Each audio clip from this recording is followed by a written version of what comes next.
You've watched them bloom early, haven't you? The ones who seem to have it figured out from the beginning, who knew what they wanted at 20 and had it by 25, who found their calling, their person, their place in the world while you were still wandering in circles, still trying things on and taking them off, still searching for something you couldn't even name.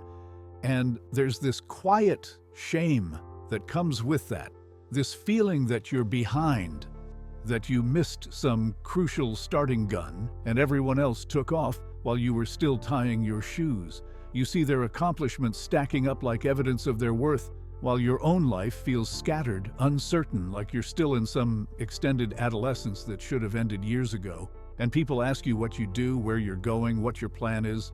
And you don't have clean answers. You have fragments. You have interests that don't add up to a career. You have experiences that don't form a coherent narrative.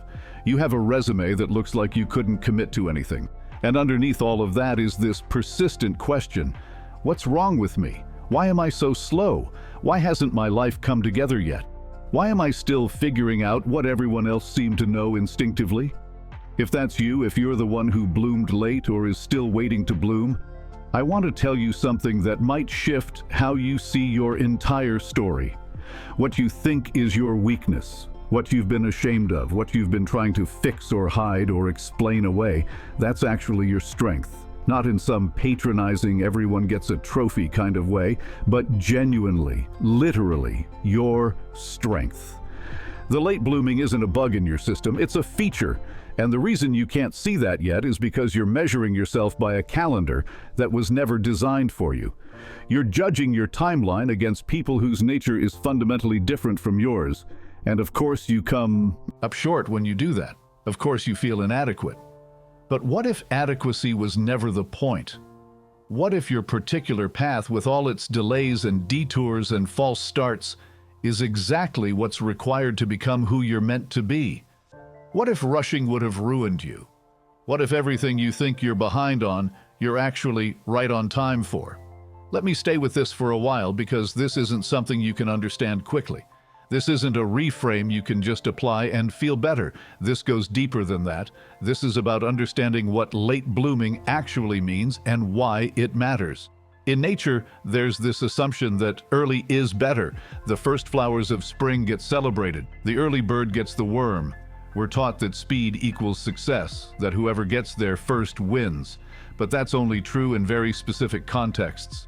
In a race, yes, first place matters. But life isn't a race. It's not a competition with a finish line where everyone is trying to get to the same destination. It's more like a garden where different plants have different seasons, different requirements, different purposes. Some flowers bloom in early spring when the ground is barely thawed. They're adapted for that. They're built to emerge fast, to take advantage of that particular window. But others need more time. They need the soil to warm, the days to lengthen, the season to deepen before they're ready. And when they finally bloom, often later in summer or even in fall, they're not inferior to the spring flowers. They're different. They belong to a different cycle. They have a different beauty, a different strength, a different purpose. And you're like that. You're not a spring flower trying and failing to bloom early. You're a different species entirely. You need more time because you're developing something more complex. You need more experiences because you're synthesizing something more nuanced. You need more false starts because you're eliminating what's not truly yours. The people who bloomed early, they often knew what they wanted because their desires were simpler, more conventional, more aligned with what the culture values, and there's nothing wrong with that. But you couldn't just take the default path because something in you knew it wouldn't fit. You couldn't commit to the obvious choice because you needed to find your own answer. And that takes time. That takes wandering. That takes what looks like failure from the outside, but is actually a very careful, very thorough process of discovery happening on the inside. You've been gathering pieces, you've been learning languages, you've been building a foundation that's wider and deeper than what's needed for a single, straight path. And that foundation will eventually support something that early bloomers can't build because they didn't take the time to lay the groundwork. They went up fast, and that's valuable, but you've been going deep, and deep takes longer. Think about trees for a moment. When you plant a tree, you don't see much happen at first. You water it, you wait, and above ground it looks like nothing is changing. Maybe a few leaves, maybe a little growth, but nothing impressive. Meanwhile, underground, something crucial is happening. The tree is sending roots down, deep roots, wide roots. A whole network of roots that will eventually determine how tall the tree can grow, how much wind it can withstand, how long it will live. The trees that shoot up fast, they often have shallow roots. They're taller sooner, but they're vulnerable. A strong wind can knock them over. A drought can kill them. They didn't invest in the foundation. But the tree that takes its time, the one that looks like it's barely growing while all the others are racing upward, that tree is doing something smarter. It's prioritizing stability over speed. It's building the infrastructure for longevity. And eventually that tree will not only catch up, it will surpass. It will grow taller because its roots go deeper. It will last longer because its foundation is sound. It will weather storms that would destroy the fast growers. That's you. You're that tree. And right now you're still building roots. It doesn't look impressive yet. It doesn't feel impressive. But that doesn't mean nothing is happening. That doesn't mean you're failing. It means you're preparing for something bigger than a quick win. But let's be honest about what this costs. Because late blooming isn't just a neutral, different path. It's hard. It's lonely. It comes with real suffering. You watch your peers establish themselves while you're still searching. You watch them buy houses, start families, build careers, and you're still in flux, still uncertain, still starting over, and people treat you differently because of it. They ask questions that sting. They give advice you didn't ask for. They look at you with pity or confusion or judgment. They wonder why you can't just get it together. They don't say it directly, but you feel it. And it makes you wonder too. It makes you doubt whether this is really some noble, deep-rooting process, or whether you're just scared, just avoiding, just failing in slow motion while telling yourself a comforting story. And that doubt is the hardest part, because you don't have proof yet. You don't have the blooming to point to and say, see, it was worth it.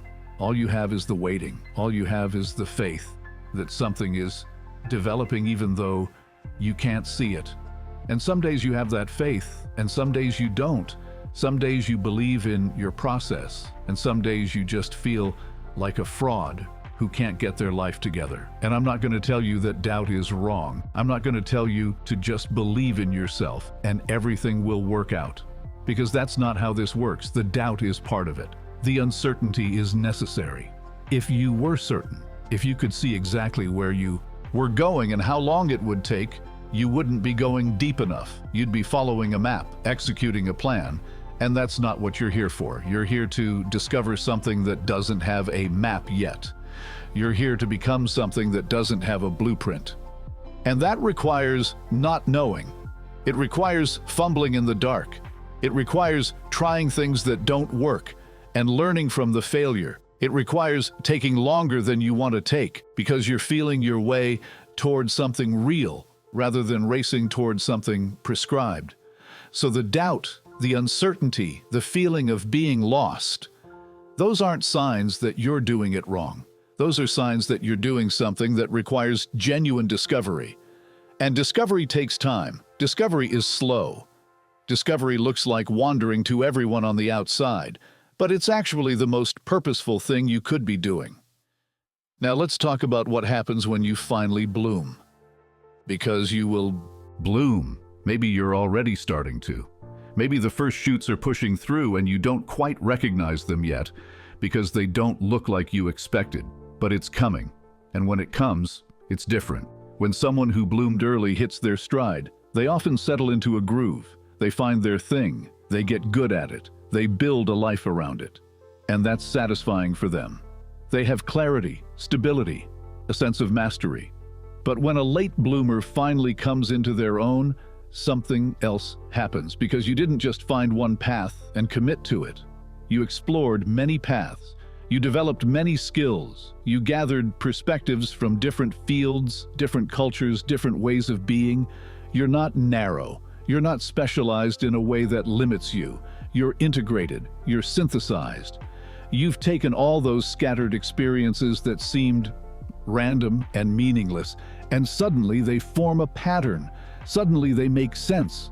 Suddenly you see how everything you learned, even the things that seemed like wastes of time, were actually preparing you for something specific, something that required exactly that combination of experiences, something that nobody else could do because nobody else took your particular path. And that's when the late blooming becomes visible as the advantage it always was, because you're not just good at one thing. You're able to connect things that seem unrelated. You're able to see patterns that specialists miss because they've only looked at their narrow slice. You're able to innovate because you're not constrained by a single tradition or discipline. You're able to adapt because you've had to adapt your whole life. You've had to reinvent yourself multiple times. You've had to learn how to learn. And those capacities, they make you dangerous in the best way. They make you someone who can't be easily replaced or replicated. Because what you do isn't just a skill set, it's a unique synthesis of everything you are. It's the fruit of all that waiting, all that wandering, all that deep rooting. And it's richer and more resilient than anything you could have built if you'd rushed. But here's what's interesting. Even after you bloom, even after you find your thing and start expressing it, you don't lose that late bloomer quality. You don't become suddenly conventional or settled or finished, because you learned something through all that waiting. You learned that timing is personal. You learned that comparison is poison. You learned that your path is your path, and it doesn't have to look like anyone else's. And that makes you free. Free to keep evolving, free to keep experimenting, free to start over at 50, if that's what's calling. Because you're not attached to looking successful or having it all figured out. You already spent years looking like you didn't have it figured out. You already survived the judgment and the doubt, so you're not afraid of them anymore. You're not trying to prove anything. You're just following what's alive in you. And that might lead you somewhere completely unexpected, and that's fine. That's exciting. That's what makes life interesting. And that freedom, that flexibility, that's something early bloomers often struggle with, because they built an identity around their early success. They became known for a thing. And now they're stuck with that thing, even if it's not serving them anymore. They can't pivot as easily. They can't change course without it looking like failure. But you can, because you've already done it. You've already changed course a dozen times. You're good at it. It's your strength. So let me ask you something. What if you stopped trying to bloom early? What if you stopped comparing your timeline to people who are fundamentally different from you? What if you trusted that your slow unfolding is exactly right for you? Not just okay, not just acceptable, but actually optimal. Actually what's required for you to become fully yourself. What would that feel like? What would change if you stopped fighting your nature and started working with it? If you stopped seeing your pace as a problem and started seeing it as information? Your system is telling you something. It's saying, not yet. It's saying there's more you need to gather, more you need to experience, more that needs to develop before you're ready. And that's not weakness, that's wisdom. That's your deeper intelligence protecting you from blooming before you're ready, before you have the roots to sustain it. Because premature blooming is actually dangerous. It's destabilizing. If you bloom before your foundation is solid, the blooming itself can destroy you. You'll get attention before you know how to handle it. You'll get opportunities before you have the capacity to fulfill them. You'll build something that looks good but feels empty because it's not really yours, it's just what you thought you should do. And then you'll spend years trapped in your own success, trying to maintain something that never fit in the first place. The late bloomers avoid that trap. By the time you bloom, you know who you are. You've done the inner work. You've developed discernment. You know what's yours and what's borrowed. You know what matters and what's just noise. So when opportunities come, you can evaluate them clearly. You can say yes to what aligns and no to what doesn't, even if it looks good from the outside. You have that freedom because you didn't rush. You didn't grab the first thing that came along out of desperation or fear. You waited. You kept searching. You stayed open to possibility. And that openness, that patience, that willingness to not know, those are the qualities that allow something genuine to emerge. Something that's truly yours and nobody else's. Something that couldn't have come any faster because it required exactly this much time to gestate. And here's the paradox: the same quality that makes you bloom late, that inability to commit to something that's not quite right, that need for more time and more exploration, that's also the quality that makes your eventual blooming so powerful. Because you're not someone who does things halfway. You're not someone who settles. When you finally find your thing, when you finally recognize what's yours, you give everything to it. You're all in. Because you've been waiting for this. You've been searching for this. And now that it's here, now that you've found it or it's found you, you're not ambivalent. You're not holding back. You know this is it. And that wholehearted engagement, that complete commitment, that creates extraordinary work, that creates a level of depth and authenticity that half-hearted early blooming can never achieve. You see it in artists who didn't find their voice until their 40s or 50s. You see it in leaders who spent decades preparing before they stepped into their power. You see it in anyone who took the long way and used that time to actually become someone rather than just achieve something. There's a difference between doing and being. Early bloomers are often focused on doing. They're achieving, accumulating, building a resume, checking boxes. And there's value in that. But late bloomers, because they can't just do the default thing, they're forced into being. They're forced to ask who they are, what they value, what actually matters to them. They're forced to develop character, wisdom, depth. And by the time they start doing, the doing flows from the being. It's not separate. It's not performance. It's expression. It's overflow. And that makes it sustainable. Because it's not exhausting to express what you are. It's only exhausting to pretend to be what you're not. And because you took the time to figure out what you are, to let that develop and mature and solidify, when you finally move, you move from truth. And truth has power. It has resonance. It attracts what belongs to it and repels what doesn't. It creates impact without effort, not because you're trying hard, but because you're aligned. Because who you are and what you do are the same thing. Now I want to address something that might be coming up. You might be thinking, this all sounds nice, but I'm tired of waiting. I'm tired of being patient. I'm tired of trusting the process while everyone else has results. I want to bloom now. I want my life to make sense now. I want to stop feeling behind now. And I understand that. I really do. The waiting is brutal. The uncertainty is painful. And there's no magic words I can say that will make it feel better. But what I can tell you is this: you can't rush it. You literally cannot make yourself bloom before you're ready. You can try, you can force it, you can fake it, but it won't be real. It won't last. It won't satisfy you, because it won't be yours. It'll be something you constructed out of impatience, and you'll know. You'll feel the hollowness of it. And then you'll have wasted time building something that doesn't fit, instead of continuing to develop what's actually trying to emerge. So the waiting, as hard as it is actually the faster path. Not faster in clock time, but faster in real time. Because you're letting the natural process unfold instead of interrupting it with your anxiety about it not happening fast enough. Think about a seed. You plant a seed in the ground and it needs certain conditions to sprout. It needs water, warmth, darkness, time. And you can't see what's happening. You just have to trust that something is going on under the surface. And if you're impatient, if you dig up the seed every few days to check if it's growing yet, you'll kill it. Your anxiety will destroy the very thing you're anxious about. But if you leave it alone, if you provide the conditions and then trust, it will sprout when it's ready. Not when you want it to, when it's ready. And that readiness is determined by factors you don't control. The seed knows things you don't know. It has intelligence built into it. And your job isn't to manage that intelligence. It's to create conditions where it can do its work. For you, that means staying curious instead of closing down. It means continuing to gather experiences even when you don't see how they fit yet.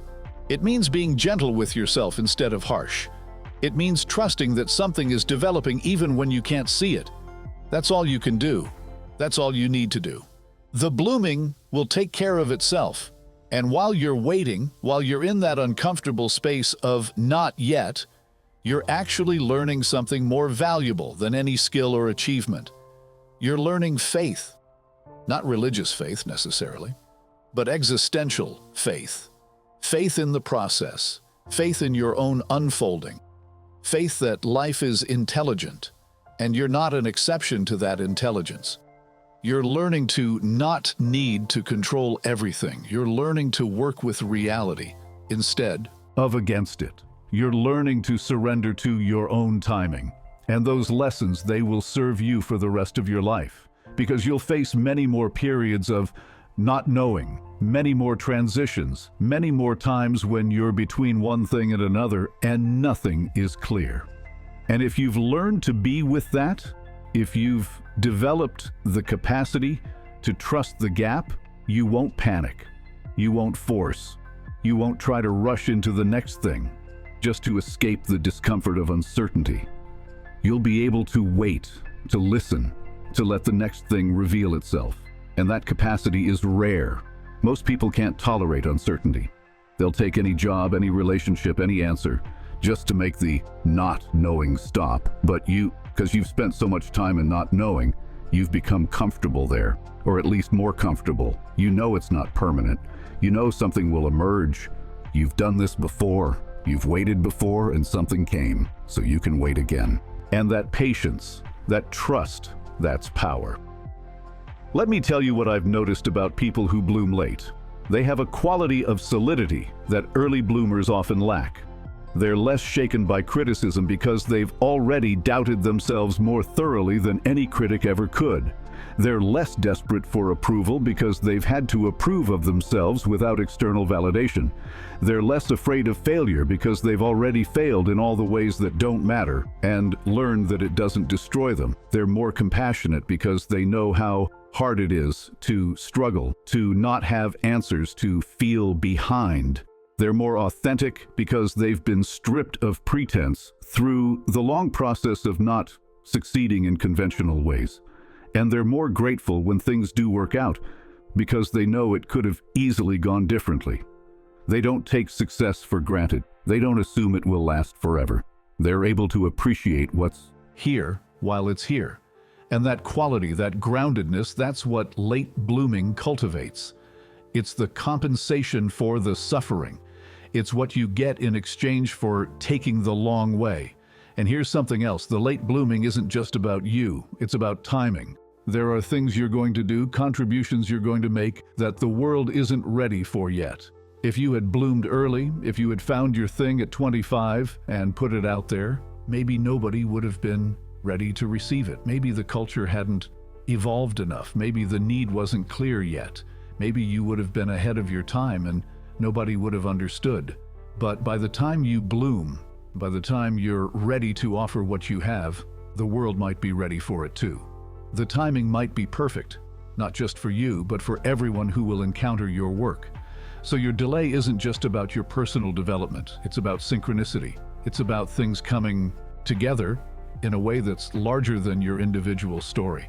And you can't orchestrate that. You can't make that happen through willpower. You can only participate in it by staying true to your process and trusting that there's an intelligence to the whole thing that you're not privy to, that everything is moving together in ways you can't see. And your part is to keep developing, keep preparing, keep becoming until the moment comes when you're needed.